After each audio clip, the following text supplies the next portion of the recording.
This is my favorite part of my planner.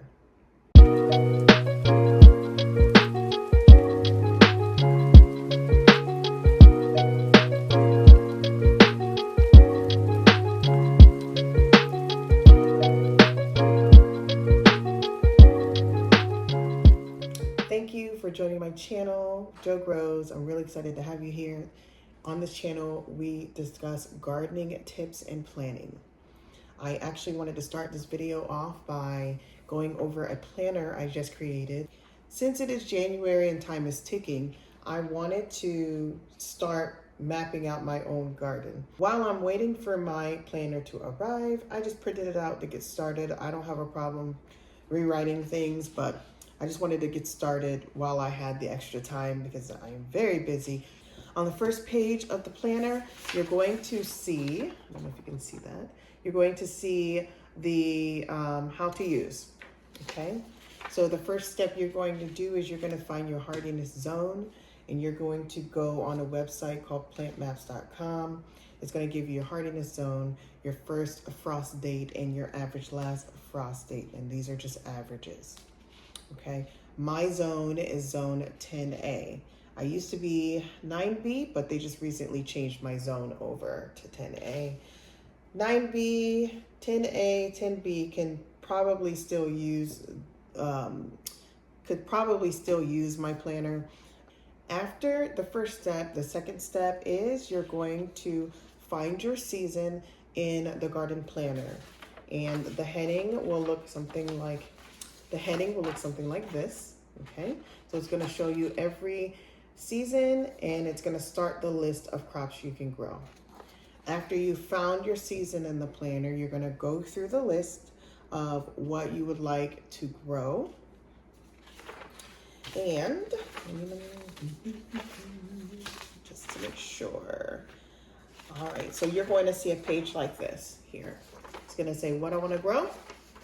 So from your list of crops, and again, this is going to be in a book, but from your list of crops for that season, you're then going to make a list of what you want to grow, which is what I'm going to do.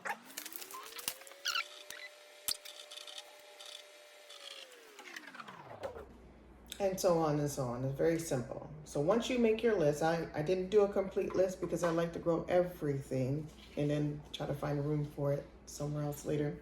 After you make your list, you're gonna go through and you're gonna check all of your seeds. Now, if you're like me, you have a lot of seeds. You have a lot of seeds, too many seeds. So before I go and purchase more seeds, I like to look through the seeds that I have. Seeds can last a long time as long as they're stored properly. So, I mean, I think some seeds can even last up to 5 years, as long as they're stored properly. I want to go over how you actually will read it. I put a legend on the top there for you to follow. It's color coded, all right? Blue, start indoors. Green, direct sow. Green and yellow, you can direct sow or transplant. Yellow is transplant, and red is your last chance to direct sow or transplant, and you'll see the mixed colors in here. Like for example, we are now in January. This is why I want to get started. I do like growing beets, so I could still plant some beets, direct sown, of course. Bok choy, which is what I love. Bok choy is really easy to grow here. I can still grow some of that. And then let's go down to cucumbers. If I wanted to grow some cucumbers, I would probably want to start them indoors because it's still kind of cold, and it's even cold right now. So you can start them indoors or in a greenhouse, whatever you have. If you don't want to go through that process of starting something indoors, you can wait until the next month. And the next month is in February. You can either start them inside or you can direct sow. Protect your crop in February. If you don't want to protect your crop at all, then just wait till March to plant cucumbers. But the reason I do like to start a little early is I want to get as much of a harvest as I can. So this is why I start earlier than later. But again, it depends on the space. You might not have the space. You might not have the greenhouse. You might not have the time to baby the seeds that you start indoors. So that's how you would understand the color coding. It's very straightforward and very simple. Also, I have a list of companion plants and bad companion plants. So good and bad companion plants. Someone asked me, why is there a list of bad companions? The reason why there can be bad companion plants is if they were going to fight for the same nutrition in the soil, right? So it's almost like a dog eat dog. The strongest is going to win. So you don't want to put anything next to each other that's going to fight for the soil. You don't want to plant crops that are not liking the same moisture in the soil. You have some like herbs that are Mediterranean, they like really dry soil. You're not going to put them next to a plant that likes to be constantly wet, because one of them is not going to survive. So it's little things like that. Do you have to follow the companion planting? Not really. Not really. It's just something nice and extra to have, and then you can do it or not. All right. So after you have, all right, say I made my list, say I've gone through all of these seeds, and I know what I want to grow, what I don't want to grow. You're going to go on the next page and you're going to take a seed inventory, right?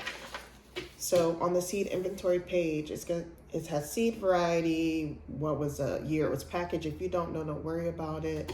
Can it be direct sown or transplanted? And would you grow it again? And I think that's important because I have bought many seeds that it was a good idea when I bought them, but either they weren't really productive, like the crop wasn't really productive, or I didn't like the taste of it, right? So that way you can keep track every season and every year, because these are going to be paperback, so you can always refer to your planner for the previous year. Okay. So the next step after you have gone through the list, written down what you wanted to grow, take an inventory of your seed. Now you can map out your garden, okay? And I have the graph paper. It's going to be printed. It's going to be part of the planner, and you'll have multiple pages of it. But the reason why I put the graph paper here is because I know when I plant, I have a habit of not knowing where I plant stuff. So with the graph paper, no matter if you're using pots or buckets or raised beds or in ground, or however you want to garden, you have the space to map out where in your garden, okay? Your raised beds, you have the space to map out where your beds are.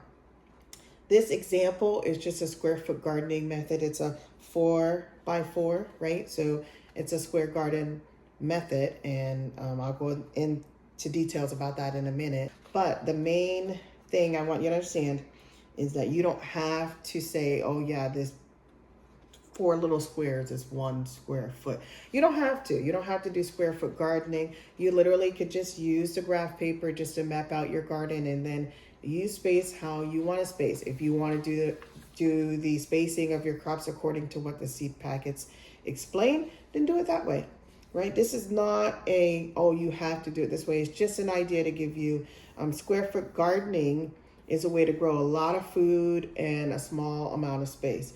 My garden is only 15 feet by 20 feet. I do vertical gardening. I do pots. I do raised beds. I have some in ground. I have a mixture of everything. So every garden's unique in its own size, how you're going to grow. But it's really important to remember where you plant things, okay? Because don't be like me, because I would forget where I plant things, and then all of a sudden I'd go to plant something in a spot and I see a little sprout coming out of the dirt and I have no idea what it is. It's too little, it's too small, I have no idea what I planted there. So then I have to wait because I didn't want to just ruin what I had growing, right? So, and then, sometimes it is just a weed too on top of it. So, but if you don't want to wait, then you could use the graph paper. And this is in each section. So each season, you're going to keep track, right? So you're going to copy from your previous season. All of those plants are not going to be in the next season because some are going to die from being out of season, disease, or whatnot. So it's just a way of knowing, I have this empty spot. I could put something for this season in here, because you'll have a whole new list to go by, right? Every season, a new list, okay? After each graph paper section, you're gonna have a weekly calendar, okay? It's a real, you have space, you know, you can write in. I like a lot of space to write in, but you're gonna see the week, and the weekly calendar is only going to go down to when the season ends, and then your new season is going to start. The reason why I put the weekly calendar in there is I needed to start keeping track of what I was doing in the garden, fertilizing, when I planted, when I need to harvest, right? So if you notice, I don't know if you can see that, it's probably pretty far, but I labeled the dates by the day. Like, it's not, I don't know how to put it. Each day has, it is a day, the day of each year. oh my God. It's labeled as the day of the year, not with the date, if that makes sense. I cannot take credit for that. I don't remember the YouTube channel I saw. I wish I did, but I saw this gardener planning her garden this way, and it's genius. So let's use this as an example. So I put day 1, okay, of 365. On day 1, I'm going to plant some carrots, right? So I'm going to write boop, boop, boop, planted Danvers carrots, because that's a good one I like to grow, right? So I planted carrots. Well, on the seed packet, it's going to tell me day 90, okay, is when you should harvest. You don't have to, but that's around the date that you should harvest. So in my planner, I'm going to skip everything and go to day 90. No matter what season, no matter what, just find day 90. On day 90, you're going to write harvest Danvers carrots. It is genius. I love the fact that this gardener shared it. I wish I knew who she was. I would say it. So if you see this, thank you very much.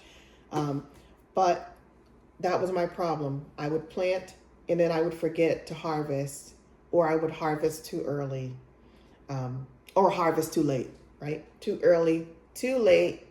And then the crop would not be what it should be, right?